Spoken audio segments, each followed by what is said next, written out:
que quizás ha sido un error voluntario del gobierno plantear una serie de plazos, como que eso puede de alguna manera acelerar demasiado el debate, y cuando un debate no es profundo, entonces no se desarrolla de la mejor manera. Habla del término de la legislatura, que es el 15 de junio. Puede ampliarse, pero eso no es, acelerar un poco el tema y privarlo de un debate mucho más reflexivo. Mira, más allá de eso, si es que trata de imponer o no, la pregunta podría ser de la siguiente manera también. Ya hemos advertido lo siguiente: ¿desde cuándo se debate? ¿Qué se ha hecho en estos 3 últimos años? Y Fuerza Popular, algunos de cuyos parlamentarios efectivamente tenían mucho interés, tenían la mayoría absoluta que no lo han tenido ningún partido en el Perú en la historia. Mayoría absoluta, solo partido, de oposición, no de gobierno, de oposición. Tenía en sus manos poder llevar adelante una reforma. Algunos miembros sí se tomaron esto en serio. Pero ¿qué hubo en aquella decisión? No hubo voluntad política, hubo desidia, lo que sea. Estamos llegando entonces al tramo donde los tiempos son cortos, como en los medios de comunicación. Hay algo que ya no se puede sobrepasar. Y entonces, el gobierno tiene su estrategia, lo ha hecho de esta manera. El hecho es que, si es que no, el 15 de junio, se había dicho hace tiempo, el 15 de junio se termina la legislatura. Se puede ampliar, pero se puede ampliar tanto.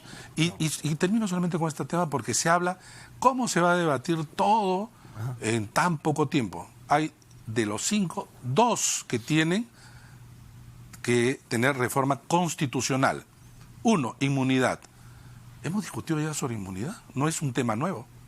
Se requiere tanto tiempo para discutir sobre inmunidad.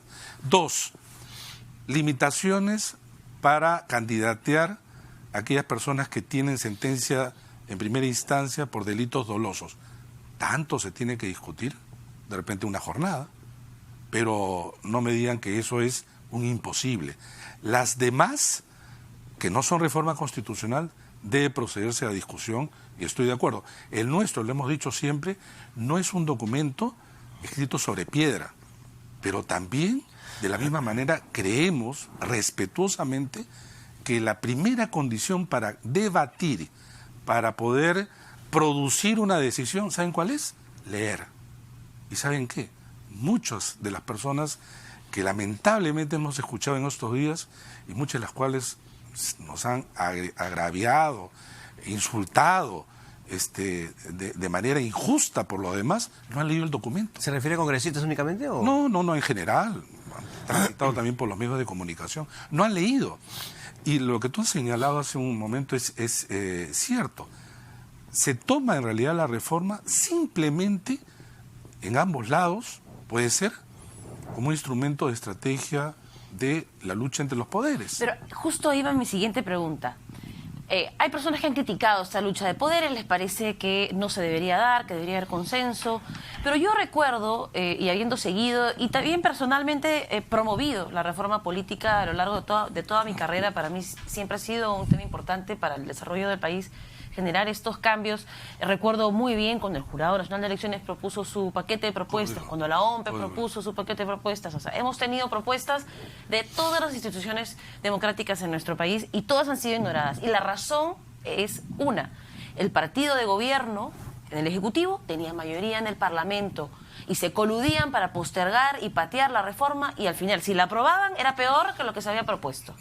Entonces, no es este escenario de confrontación tal vez el único en el que, al tener réditos políticos que ganar en un enfrentamiento, se puede plantear una reforma que realmente no beneficie a los actores políticos del momento y que sí beneficie al cambio político para una siguiente elección. ¿No es este el escenario, el único en el que esto se puede dar?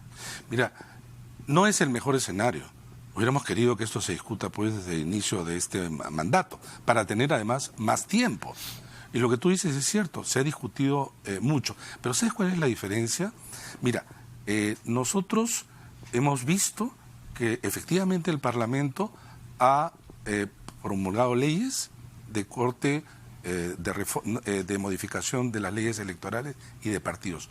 ¿Por qué no le llamamos reforma? ¿Cuál es la diferencia? Porque nos dicen, tenemos muchos proyectos de ley. Reforma es un conjunto de normas, no es una norma. Es un conjunto de normas que producen un cambio significativo en la representación y en las instituciones. Entonces, lo que hemos tenido hasta ahora en el Perú es un conjunto de modificaciones de artículos de las leyes. Y el nuestro, y para que eso suceda, tiene que partir de un diagnóstico. Y el diagnóstico a nosotros nos permite observar cuáles son los núcleos de problemas y darles medidas que se traducen en un paquete de proyectos de ley. Han transitado por los medios de comunicación y hemos escuchado en el Parlamento discusiones que no tienen que ver con esta forma de entender la reforma, sino lo discuten parcialmente y menos, en algunos casos, no la entienden. ¿Estamos en el mejor momento? No estamos en el mejor momento, pero ¿saben cuál puede ser peor? No hacer nada. No hacer nada. ¿Y ante una disolución del Congreso, por ejemplo, no se daría el peor escenario porque no se podría dar la reforma? Miren, el mejor escenario ciertamente es que salgamos de este atolladero, y eso quiere decir que se dé cuestión de confianza, y el Congreso discuta en buenos términos y saque mejores soluciones. Algunos dicen que el Congreso no va a sacar ninguna buena solución. Miren, recuerden ustedes el debate para los proyectos de ley sobre el referéndum. Recuerdan ustedes el que tenía que ver con el financiamiento de partidos. Yo lo he dicho muchas veces y acá también. El debate en el Congreso mejoró ese proyecto de ley. El que tenemos ahora es mejor que el que envió el Ejecutivo. Pero hubo en ese momento, lamentablemente, también una situación de presión. Pero también se desnaturalizó el que tenía que ver con el de bicameralidad. Pero así es el debate. Nosotros, particularmente yo, ya no hablo en nombre de la comisión, creemos que debe haber debate. Pero el debate, ¿saben qué? Tiene que de verdad ser en mejores términos. No puede ser posible que los argumentos se basen en el desconocimiento o en algunos casos son observaciones falaces. No se basan en